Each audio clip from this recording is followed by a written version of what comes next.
kiss for you.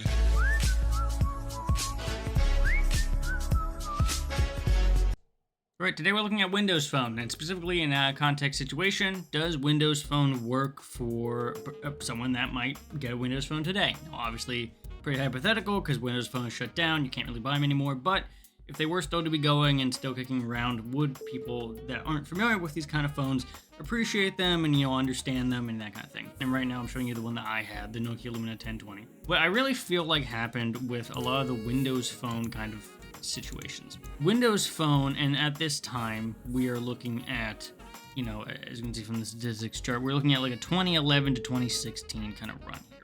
That's a very long stretch of time, but as you can see, they're pretty popular, I say. The peak of their adoption was 2013, right? And so at that time, you have the iPhone 5, I believe. And so you end up basically with a phone that for a lot of people, I think at the time and in general, feel like it's a feature phone. Now, the reason I can say that in retrospect is because at the time, that the 5C and the 5 was your flagship, right? That was the best you could get, really. Androids hadn't really come to that kind of level yet. And so the best one you could get basically was an iPhone 5S. So if you compare the iPhone 5S, I believe these are probably accurate prices. I could be wrong, but this feels relatively accurate. And you look at them and you're like, okay, well, we have a thing with an app store and a bunch of apps and a camera that works and a home system that works and all that. And then you compare it to a Windows Phone, and the Windows Phone, functionally speaking, has very little of that. And one thing I think people kind of don't realize, okay, let's answer the question. Does a Windows Phone work for someone that has never used a Windows Phone? I don't think so. However, it is not that dissimilar to what the other phones were doing, like the iPhone 5C, right, and 5S. It's not that different. However, it's very telling in terms of an adoption perspective that when Windows partnered with Nokia primarily to release these Windows OS phones, they did not do things that Apple would have done to kind of mitigate the potential issues. First thing that comes in mind, there's no mail app, right? You have to basically go or there's not like a default Gmail mail app or Apple Mail, right? You have to go into settings, you have to make an account, and you can't use Gmail. You have to use Outlook. And at the time, and even now, Outlook's not very popular, so you're kind of forced into a Microsoft Mail situation. There's also no maps, right? I think Bing was technically around at this time. They did not have a Bing Maps or anything like that. So you don't have the mail you're looking for, you don't have the maps you're looking for, you don't have the app store you're looking for, and you don't have the browser you're looking for. At this time, in 2013, Microsoft was using the Edge browser, and it was like the old Edge browser. So this was pre-installed on a bunch of Windows 8 machines as well, but it just wasn't that good of a browser. It was like worse than Internet Explorer in a lot of ways, and that was what was default, and you couldn't really change that on the Windows phones. A situation where you don't have a good browser, you are forced into using, the version of Mail that you don't like, and the version of Maps that you don't like, and the version of, Windows software and all that. And so, unlike something like a modern feature phone, right? The first thing that comes to mind is like KaiOS, right? KaiOS is a OS that runs on like feature and flip phones and stuff, and it's pretty cool because it does let you do things like have Facebook and Google Maps and YouTube and WhatsApp and Google Assistant and all that. That's really interesting because now you have something that actually can, functionally speaking, be a phone that you use, right? If you're not needing to do all the phone things and you just want something that can text reliably on a variety of different apps, and be able to get maps and maybe YouTube if you need to look up a video or something, you can have KaiOS, and KaiOS does that. The Windows Phone attempts to feel like that's what it's doing, except because Microsoft doesn't have anything built up in terms of those features, it's not going to do it. KaiOS isn't trying to make a KaiOS version of Maps or of YouTube or of WhatsApp or of Facebook or any of these other things to be able to shove into it.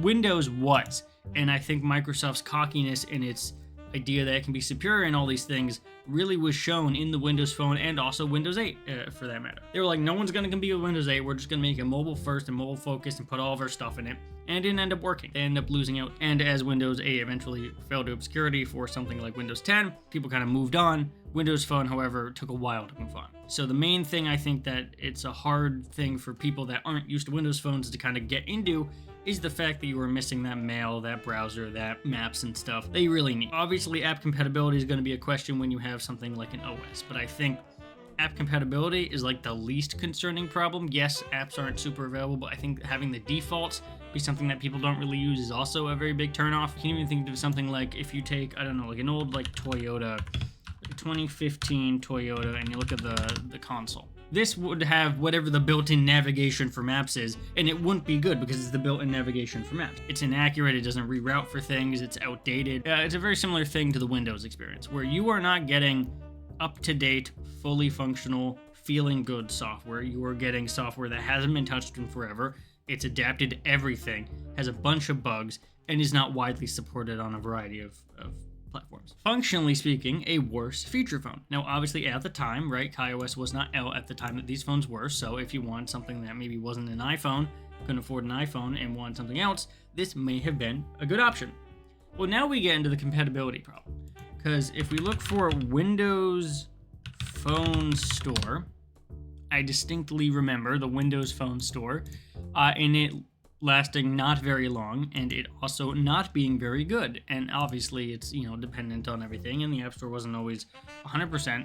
But what you really get with the Windows Phone Store is just poorly made apps, like a bunch of poorly made apps. So like majority of the apps here just didn't work. Like if you want to download Facebook, it's app here for Facebook, and then it goes technically through a browser, so nothing's like an actual app. And so you just get this really poor experience that isn't compatible, right? If you were to get Facebook on, let's say, an iPhone and an Android phone at the time, the Samsung Galaxy, S4, I think it was, and the iPhone 5C, and you get it on this phone, you're gonna have a worse experience it's just gonna be slower, it's not gonna, have all the features that you might want. And so now you get into a situation where you're not gonna wanna use social media on this thing because it's going to be worse than another phone or another device that you already might have social media on or can download. It's just going to be worse on Windows. And I think that's kind of a growing statement a lot of people feel. It's going to be worse on Windows is a pretty common problem. And so you can see an example right here. In the store, I can search for Facebook, and the first thing you'll notice is the atrocious interface of the entire front here is a gigantic apps plus games setup. And you can barely even see the next thing over, and I'm not even sure, it might be music or something, right? It's like a giant banner that says App Plus Games. Imagine you go to the Google Play Store and the first thing you see is apps, and you can't actually scroll over to anything. You don't have any of that. You just have apps. It's huge, right? That's very obtrusive.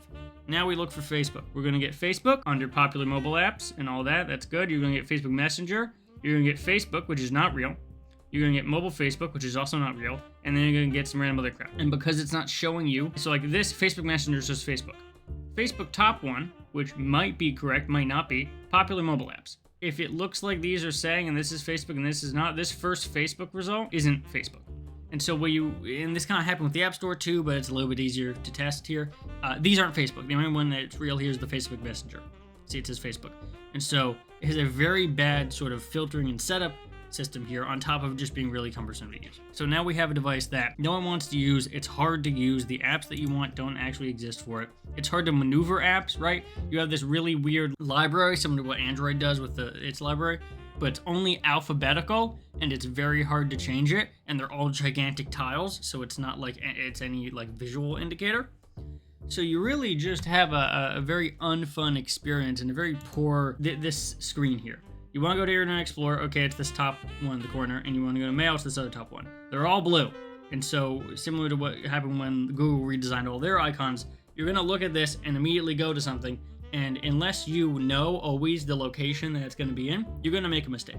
The people icon right here being 4 squares for some reason, and just being gigantic, and that kind of relates to the whole ad situation. Well, there weren't ads specifically on this, there were basically ads, because you have things that you're never going to use, that would be, moving or anything and just really distracting. Here's another example. You have Vine. It's going to show up a bunch of crap that's not Vine and not even related to Vine, and that's going to show you Vine. Same thing with Facebook. It's going to show you a bunch of stuff that's not related, then Facebook. These other apps stores did that, but especially in this one, when you're not sure what app has compatibility or not, and the first thing you see when you type in Vine is a bunch of crap that's not related, that doesn't give you a ton of confidence. I talk a lot about confidence here because I think it's really important to kind of understanding a lot of the out of context stuff. If you are not familiar with a device, the first thing you're going to look at is who else is using it. The second thing you're going to look at is how easy is it to use. Because everyone might be using a thing, but it might be out of your league, right? And so I think a lot of people felt that with flip phones. It's like, okay, well, a lot of people are buying flip phones and fold phones and all that, but they're not really understanding, what's up with them? How do they work and all that? And so they might just dismiss it and say, oh, a bunch of people are using them, but I don't know how to use it. It's above what I can understand. This is a little bit different because you see not a lot of people using this device. You see a lot of children, primarily using this device and looking for it. And so what you end up getting is a device that's primarily focused for kids that doesn't have what the kids want. And so they're obviously going to want something like an iPhone. So now we get this disdain in effect. A lack of confidence and a disdain for Windows Phone. Really pushing everything to be more homogenized. You get an iPhone, you're going to stick with an iPhone. You get Windows Phone, you'll use a Windows Phone, figure out how much it sucks, hate Windows Phone, never going back to a Windows Phone, and get an iPhone. That's the transition I made. That's the transition a lot of people made from this. Because at the time, again, Android wasn't really that big or that competitive, and so when you're looking at how bad this phone is, you're like, wow, that's awful. I want to go back to iPhone because I know people that have iPhones or something, and they're pretty great. And you lose a lot of customers by not building that trust. First rule of design, make it easy to use. Understand your audience. In this case, they didn't understand their audience because a lot of the time, as you can also see from showing, is you get a lot of apps that are business focused, right? You get, Audible and People and Skype and Calling and Outlook and things that kids aren't going to really use.